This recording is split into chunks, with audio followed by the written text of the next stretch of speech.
Hi, my name's Juliet, and today I'm going to show you some of the very basics of Shotcut. That's setting up your file, adding in your playlist, adding tracks, how to cut tracks, and how to export your file. So no fancy editing, just a basic file.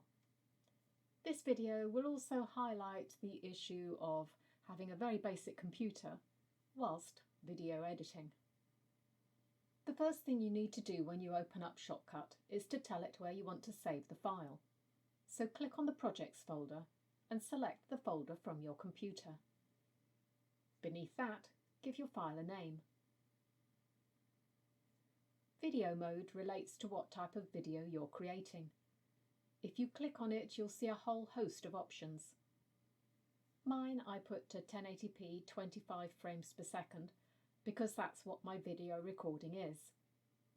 If you're in the USA, I believe your cameras use 24 frames per second for standard recording. Alternatively, let Shotcut decide by adding your video recording first if you have multiple elements. Then click Start. Down the bottom of the screen you'll see the timeline. This is where your tracks are added. Click on the stack icon and you'll see Track Operations. I'm going to add one video track and one audio track, as this, as I've said, is going to be a very simple video. It's a good idea to learn those key codes, because it's much quicker for adding tracks. Next, I'm going to add in my video file and audio file to the playlist, which is the large box on the left. Just open the folder on top and drag your files across. Whatever ends up on top of the list will be what shows in the video display window. If you get a blank white screen, then your audio track is probably first. This is not a problem. If the video starts playing, just pause it.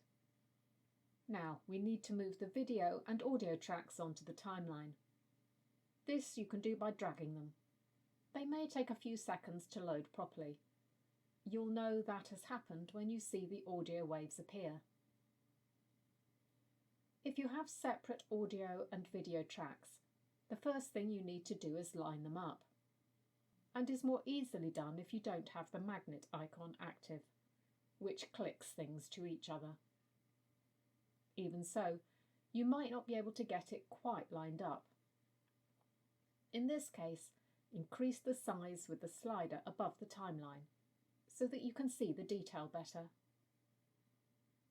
Once you're done though, it's usually better to have the magnet activated, so that you can click things together.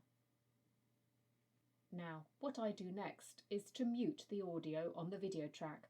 You'll see I can do this by using the audio icon at the far left of the track. Now that the tracks are lined up, I want to get my video to start in the right place, so I need to delete the excess at the beginning. This I can do by moving the cursor. You can drag it or simply click above the tracks where you can see the times. Then click on each track and press the split icon for each one, being careful not to move the cursor by mistake. To remove the space before the tracks, right-click into the space and select Remove. To remove the excess track at the beginning, right-click onto it and do the same. You can now continue through your video removing any excess footage and sound as you go. Once you're finished, you'll need to export the file. So click on Export and you'll be offered all the alternatives. Handily, there's a YouTube format all set up, so simply select it and click Export File.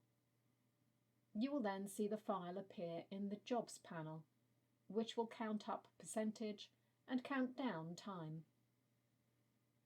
Now, this is where you can see my slow computer. While I was doing this, it was clearly doing something in the background that I couldn't see, which turned out to be downloading a Windows update. Yay! This converted into a 40-minute export time for a 2-minute video. So, to quit a job, just right-click onto it and stop it.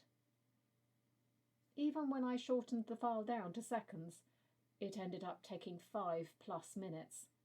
So an MP4 file will eventually appear in the folder you selected, which you can now check and upload. That's the very basics of producing the simplest video ever in Shotcut. Thanks for watching, and if you've subscribed, I'll see you again next time.